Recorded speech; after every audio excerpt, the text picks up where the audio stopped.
Sabed que yo, Samael Aumeón, soy vuestro avatar, soy vuestro Buda Maitreya.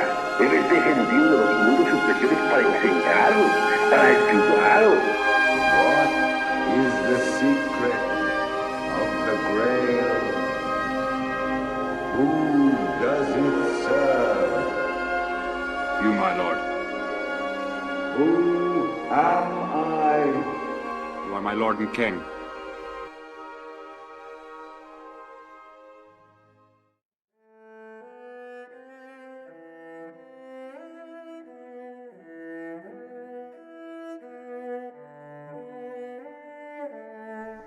Nos dice el maestro Samael, lo fundamental en la vida es realmente llegar uno a conocerse a sí mismo, de dónde venimos, para dónde vamos, cuál es el objeto de la existencia, para qué vivimos, por qué vivimos, etcétera, etcétera. Ciertamente, aquella frase que se puso en el frontispicio del templo de Delfos es axiomática. Nocete ipsum. Hombre, conócete a ti mismo y conocerás al universo y a los dioses. Conocerse a sí mismo es lo fundamental. Todos creen que se conocen a sí mismos y realmente no se conocen. Así que es necesario llegar al pleno conocimiento de sí mismos. Esto requiere incesante autoobservación. Necesitamos vernos tal cual somos. He aquí algunas recomendaciones del maestro. Cuando alguna persona comienza a observarse a sí misma, es señal inequívoca de que tiene intenciones de cambiar. Cuando alguien se observa a sí mismo, se mira a sí mismo, nos está indicando que se está volviendo diferente a los demás. Cualquier escena, cualquier acontecimiento, cualquier evento debe servirnos de base para el autodescubrimiento. En cualquier evento venimos a descubrir que tenemos dentro de nosotros mismos varios yoes. Eso es obvio.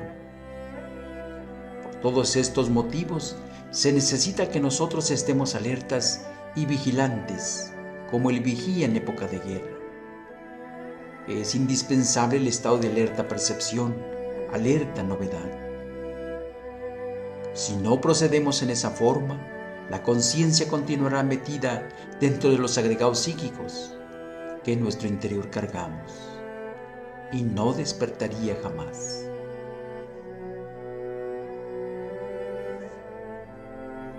Cuando uno se identifica con las circunstancias desagradables, comete errores, se complica la vida y se forma problemas. Todas las gentes están llenas de problemas porque se identifican con lo que les sucede, con lo que les está pasando, con lo que están viviendo. Por eso es que están todos llenos de problemas. Pero si uno no se identifica con nada de lo que le esté sucediendo, si dice, todo pasa, esta es una escena que pasa, y no se identifica con ella, pues tampoco se complica la vida. Pero a la gente le encanta complicarse la vida. Si alguien les hiere con una palabra dura, reaccionan con violencia. A todos les gusta complicarse la existencia, y mientras se reacciona con violencia, pues peor, porque más dura se le pone la cuestión, más trabajoso se vuelve todo. Aprovechemos las circunstancias desagradables de la vida para el autodescubrimiento. Así sabremos qué clase de defectos psicológicos poseemos.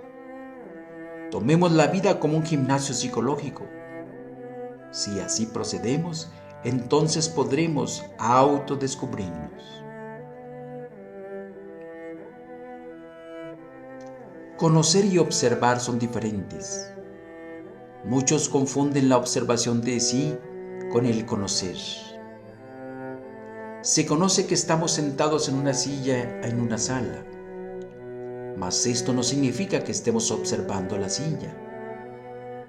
Conocemos que en un instante dado nos encontramos en un estado negativo, tal vez con algún problema o preocupados por este o aquel asunto, o en estado de desasosiego o incertidumbre, etc.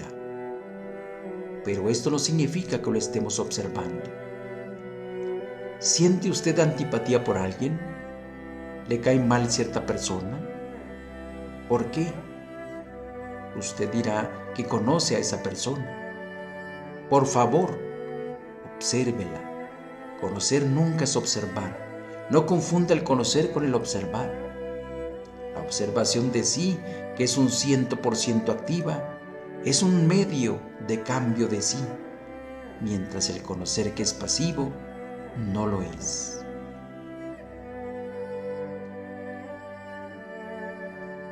La atención dinámica proviene realmente del lado observante, mientras los pensamientos y las emociones pertenecen al lado observado. Todo esto nos hace comprender que el conocer es algo completamente pasivo y mecánico, en contraste evidente con la observación de sí, que es un acto consciente.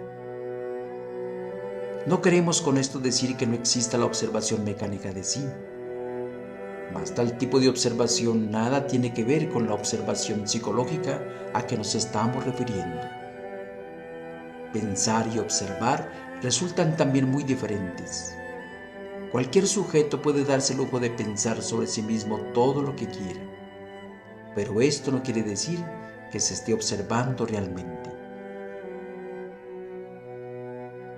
Necesitamos ver a los distintos yoes en acción, descubrirlos en nuestra psiquis, comprender que dentro de cada uno de ellos existe un porcentaje de nuestra propia conciencia, arrepentirnos de haberlos creado, etc. Entonces exclamaremos: ¿pero qué está haciendo este yo?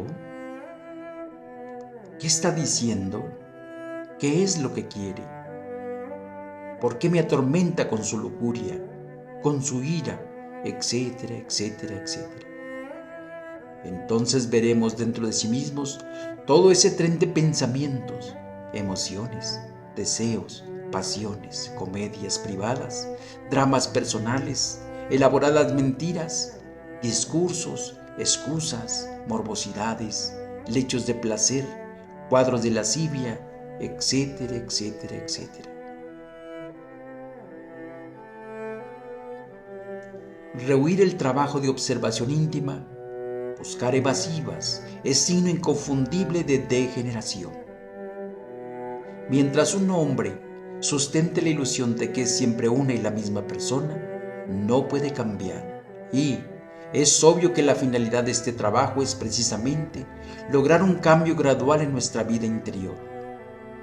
La transformación radical es una posibilidad definida que normalmente se pierde cuando no se trabaja sobre sí mismo.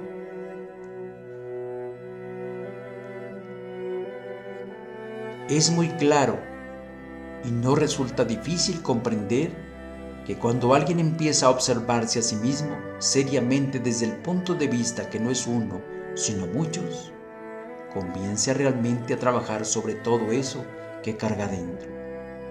Es óbice, obstáculo, tropiezo para el trabajo de autoobservación íntima los siguientes defectos psicológicos: mitomanía, delirio de grandeza, creerse un Dios; egolatría, creencia en un yo permanente, adoración a cualquier especie de alter ego; paranoia, sabiondez, autosuficiencia, engreimiento, creerse infalible, orgullo místico, persona que no sabe ver el punto de vista ajeno. Cuando se continúa con la convicción absurda que se es uno, que se posee un yo permanente, resulta algo más que imposible el trabajo serio sobre sí mismo. Cualquier atleta de la autoobservación íntima trabaja muy seriamente dentro de sí mismo y se esfuerza por apartar de su psiquis los diversos elementos indeseables que carga dentro. Si uno de verdad y muy sinceramente comienza a observarse internamente, resulta dividiéndose en dos: observador y observado.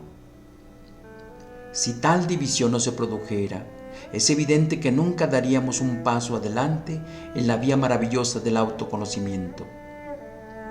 ¿Cómo podríamos observarnos a sí mismos si cometemos el error de no querer dividirnos entre observador y observado? Si tal división no se produjera, es obvio que nunca daríamos un paso adelante en el camino del autoconocimiento. Indubitablemente, cuando esta división se sucede, continuamos identificados con todos los procesos del yo pluralizado. Quien se identifica con los diversos procesos del yo pluralizado es siempre víctima de las circunstancias. ¿Cómo podría modificar circunstancias aquel que no se conoce a sí mismo? ¿Cómo podría conocerse a sí mismo quien nunca se ha observado internamente? ¿De qué manera podría alguien autoobservarse si no se divide previamente en observador y observado? Ahora bien, nadie puede empezar a cambiar radicalmente en tanto no sea capaz de decir: este deseo es un yo animal que debo eliminar. Este pensamiento egoísta es otro yo que me atormenta y que necesito desintegrar. Este sentimiento que hiere mi corazón es un yo intruso que necesito reducir a polvareda cósmica, etcétera, etcétera, etcétera. Naturalmente, esto es imposible para quien nunca se ha dividido entre observador y observado. Quien toma todos sus procesos psicológicos como funcionalismos de un yo único, individual y permanente, se encuentra tan identificado con todos sus errores, los tiene tan unidos a sí mismo, que ha perdido por tal motivo la capacidad para separarlos de su psiquis. Obviamente, personas así jamás pueden cambiar radicalmente. Son gentes condenadas al más rotundo fracaso. Comentario: hay que conocernos a sí mismos más allá de lo superficial, más allá de los sentidos físicos que nos mantienen esclavizados al mundo de las formas ilusorias.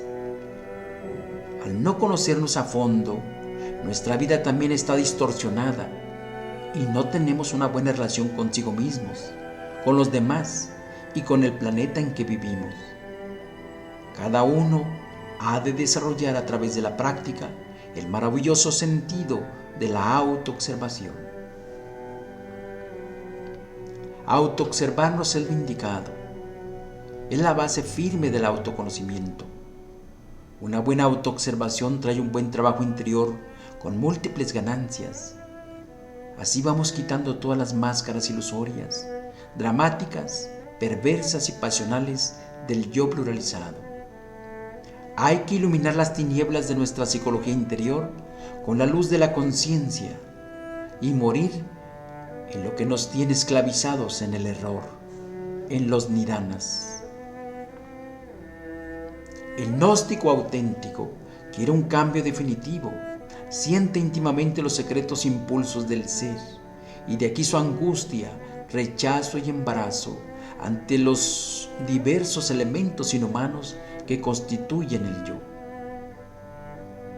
Lo más difícil es conocernos a nosotros mismos. Lo más fácil es criticar a los demás. Lo decía el sabio griego Tales de Mileto. Si tú eres un aspirante a la sabiduría, entonces eres invitado a verte a ti mismo sin evasivas. No tengas miedo de descubrir lo que verdaderamente eres.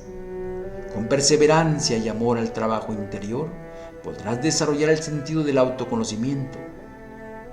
Nuestra tarea más inmediata es autoobservarnos en el recuerdo del ser y morir en todo lo ilusorio.